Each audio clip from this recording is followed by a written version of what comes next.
I never thought a fishing trip with my daughter would turn me into the most hated man in our neighborhood. Or its most powerful. It all started with a $500 fine courtesy of a woman named Beverly Langston and her HOA cronies. What they didn't know was I had millions to spend. A dead wife I was still grieving. And absolutely no patience for bullies who hide behind bylaws. After selling my stake in a string of tech startups, I retired early to focus on raising my daughter. Claire, my wife, Hannah, had passed from cancer the year before, and Claire, 14, quiet and emotionally wrecked, found her only peace in fishing. So I bought a house in a community that advertised lake access as an amenity. A peaceful spot. A new beginning. The place was called Ridgewater Glade. Gated. Manicured. Expensive. The kind of place that came with a binder full of HOA rules and a smile that says, "We're better than you." But I didn't care about any of that. I cared about Claire's smile the first time she reeled in a bluegill. It was the first smile I'd seen since Hannah's funeral. We were fishing quietly one Saturday morning when it happened. A woman, maybe late 50s, in tennis shoes that cost more than my old fishing rod, stormed toward us like we'd just keyed her Lexus. Her name was Beverly. Short blonde hair, big sunglasses, and the aura of someone who thinks expired coupons are a personal insult. Fishing is prohibited in Ridgewater Lake. She snapped, holding a tablet like it was a badge.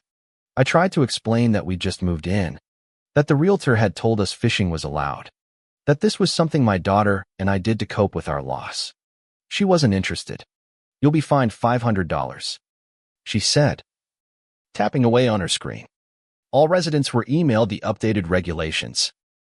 We never got an email. And even if we had, this wasn't just about policy. Her sneer when she said, "Some people have a hard time adapting to Ridgewater culture," said it all. I knew what she meant. Claire was biracial. And I wasn't exactly the country club type.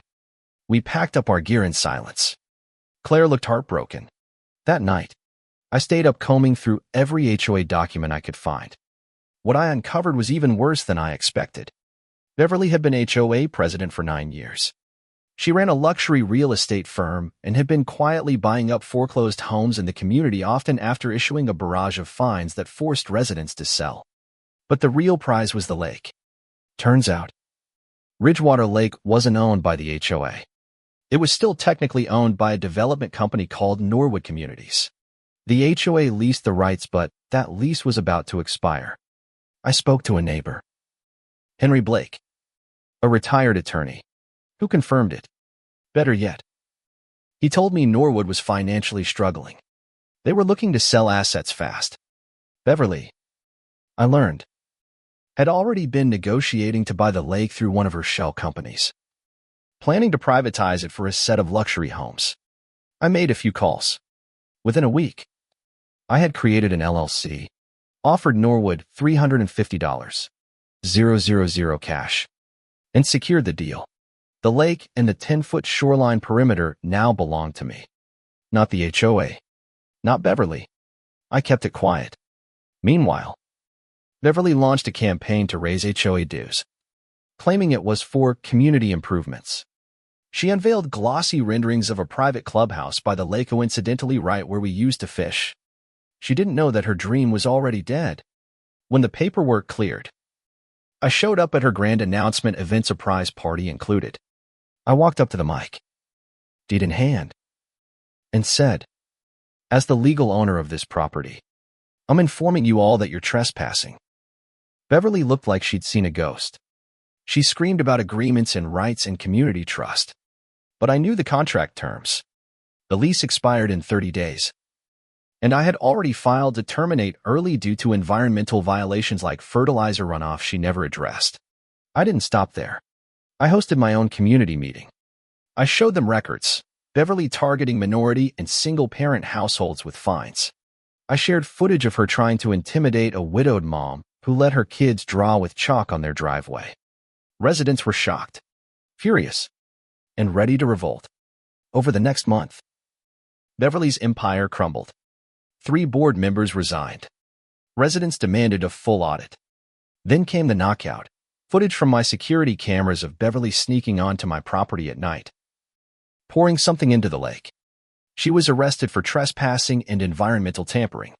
Her real estate firm is now under investigation. And as for the lake, I donated it to a new community trust with conditions, new leadership, real transparency, and no more HOA overreach. We renamed it Hannah's Lake. At the first community fishing day, Claire caught a bass bigger than her arm. She laughed so hard she fell off the dock. For the first time in years, I felt like we weren't just surviving, we're living again. And Beverly? She sold her house for a loss and disappeared. But the stain she left made us clean the system from the ground up. So if you're ever fined for fishing, don't just pay it. Buy the damn lake. And change the rules of the game.